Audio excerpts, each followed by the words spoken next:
Good morning, everybody. Today we're going to take a look at the NFC North. Now, this is not what you would call a great division. There's really two decent teams in this league, in this division. That would be Minnesota and Detroit.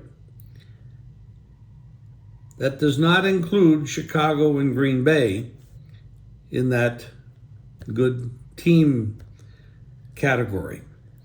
Both these teams are struggling at quarterback. And when you talk about the Chicago Bears, you're looking at a 3-14 team from last year. Defensive head coach Matt Eberflus, and a quarterback that's reluctant to throw the ball downfield, or has been.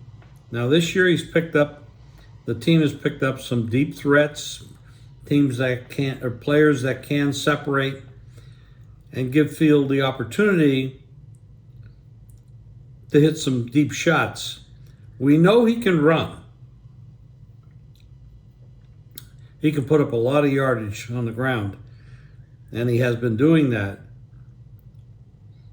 But you can't win in the NFL by doing that. You have to have an offensive plan that includes controlling the ball through the air, short passes that turn into big gainers like he did last week in the preseason, with some screens. But you also have to be able to stretch the field and hit some deep shots so that the defense respects that part of your game. I don't think the Bears have a very good defense. I know they've put a lot of money into improving it. So as the season goes on, there's a possibility that could improve. Their schedule is marginal. It's not fantastic. They start out with Green Bay at home, then they go to Tampa and Kansas City, and then they're at home against Denver, and then at Washington. Other than Kansas City, that's not too impressive. So can they scratch out some victories? Sure. But this is a team that won 3 games last year, and their over and under win total is right now 7.5. I mean, they could double their wins and get to 6. I don't see getting to 8. Now, by saying that, I also have to say that this is not a strong division. And they're going to play 6 games against these other 3 teams. So they could scrape out some victories there. And they're going to have to, have some, later in the season,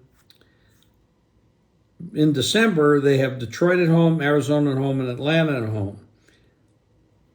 They could win those games because of weather, because it gets nasty in Chicago in December, or it can get nasty in Chicago in December.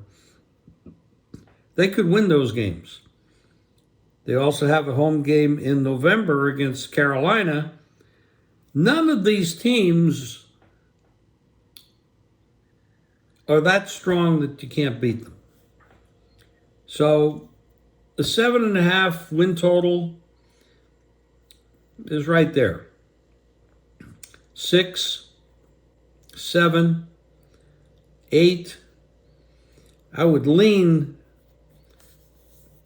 probably under 8, but I'm not going to play it otherwise.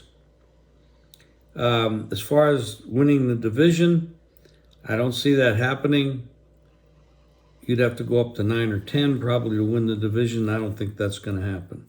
Minnesota and Detroit are very capable of scratching out 9 or 10 wins. So now, can Justin Fields turn into an actual pro quarterback that people can respect both for his running ability, his athleticism, and the ability to throw the ball? That remains to be seen, as it does with Jordan Love. We have a lot of that going on in the NFL right now. players that are playing quarterback positions that we don't know if they're capable of being strong quarterbacks in the NFL. The NFL has gone to a passing game. It's no longer 3 yards in a cloud of dust. I mean, the running back position has been devalued a lot. And your quarterbacks are being asked to be the running backs. I'm not thrilled with that. I think it's a bad move. It's hard to keep these players healthy, especially if you're going to turn them into running backs who have a very short lifespan health-wise. So, not the smartest idea, but it's hard to find quality quarterbacks that can sit in the pocket and hit their targets. And the other problem is it's hard to find offensive linemen these days. The offensive line play in the NFL has really deteriorated over the last decade or so. So it could be interesting to watch, but I'm not very high on Chicago. I think that was pretty obvious by what I said.